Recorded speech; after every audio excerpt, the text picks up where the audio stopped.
यह कथा केवल एक विवाह की नहीं, यह कथा है दिव्य प्रेम की, भक्ति की और आत्मा परमात्मा के मिलन की। राधा और कृष्ण का संबंध संसार के साधारण नियमों से परे माना जाता है।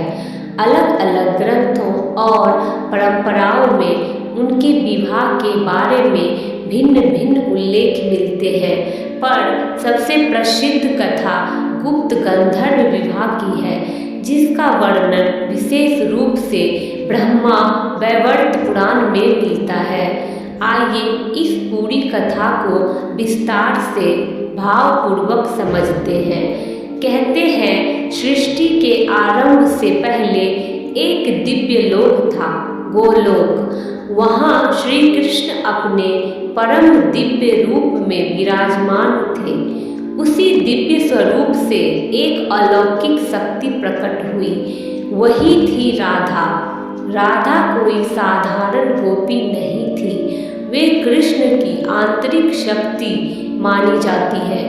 जैसे सूर्य और उसकी किरणें अलग नहीं हो सकती, वैसे ही राधा और कृष्ण भी अलग नहीं है। जब पृथ्वी पर अधर्म बढ़ा, तब भगवान ने अवतार लेने का निश्चय किया। कृष्ण मथुरा में जन्मे और गोकुल में पले, उसी प्रकार राधा भी पृथ्वी पर अवतरित हुई, ताकि दिव्य प्रेम की लीला पूर्ण हो सके। बरसाना में कृष्ण भानु और कृति के घर एक दिव्य कन्या का जन्म हुआ। राधा, कहते हैं, जन्म के समय उनकी आंखें बंद थी। लोग चिंतित हुए, पर माता पिता को आभास था कि यह बालिका असाधारण है। उधर गोकुल में नंद बाबा के घर कृष्ण की किलकारियां गूंज रही थी। कथा के अनुसार जब पहली बार बालक कृष्ण राधा के सामने लाए गए, तभी राधा ने अपनी आंखें खोली। पहली दृष्टि कृष्ण पर पड़ी, मानो वे प्रतीक्षा ही इसी क्षण की कर रही थी। वृंदावन में कृष्ण की बाल लीलाएं अद्भुत थी। माखन चोरी, ग्वाल बालों संग खेल, कालिया नाग का दमन, सब कुछ चमत्कारी था। परंतु राधा के साथ उनका संबंध कुछ और ही था। जब कृष्ण बांसुरी बजाते तो सबसे पहले राधा के हृदय में कंपन होता। वह धुन केवल संगीत नहीं थी, वह आत्मा की पुकार थी। रास लीला में भी राधा का स्थान सर्वोपरि था। जब राधा रास से चली गई तो कृष्ण भी अदृश्य हो गए। इससे स्पष्ट होता है कि राधा उनके हृदय का केंद्र थी। कुछ लोक कथाओं में वर्णन मिलता है कि राधा का विवाह अयान या अभिमन्यु नामक व्यक्ति से हुआ, लेकिन भक्ति परंपरा मानती है कि यह केवल सामाजिक व्यवस्था थी। राधा का वास्तविक आत्मिक संबंध कृष्ण से ही था।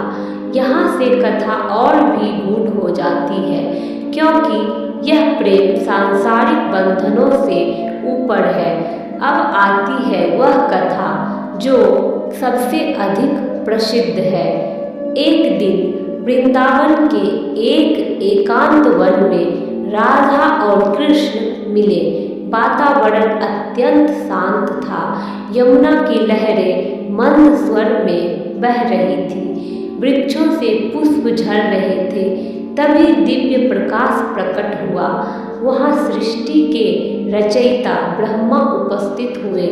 ब्रह्मा जी ने हाथ जोड़कर प्रणाम किया और बोले, हे राधा, हे कृष्ण, आप दोनों एक ही परम सत्य के दो स्वरूप हैं।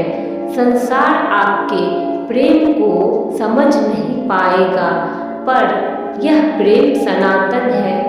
आज मैं स्वयं आपके दिव्य मिलन का साक्षी बनना चाहता हूँ। फिर उन्होंने वैदिक मंत्रों का उच्चारण आरंभ किया।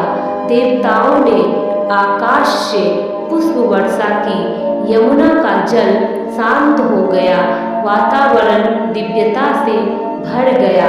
राधा और कृष्ण ने एक दूसरे को पुष्पमाला पहनाई। यह था गंधर्व विवाह, जहाँ केवल प्रेम, सहमति और साक्षी के रूप में प्रकृति होती है। ना कोई बारात, ना कोई सामाजिक घोषणा।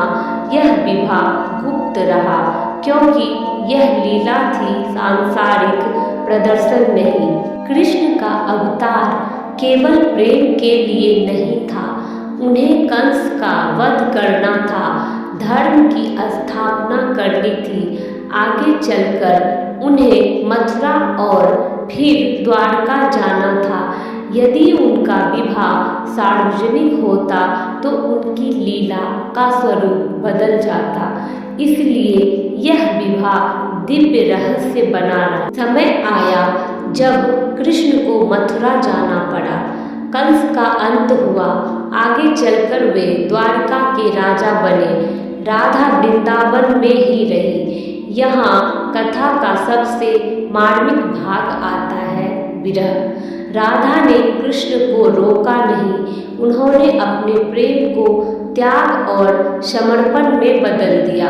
भक्ति परंपरा कहती है, विरह में ही प्रेम की प्रकाष्ठा होती है। श्रीमद् भागवत में राधा का नाम स्पष्ट रूप से नहीं आता, पर गोपियों का वर्णन है।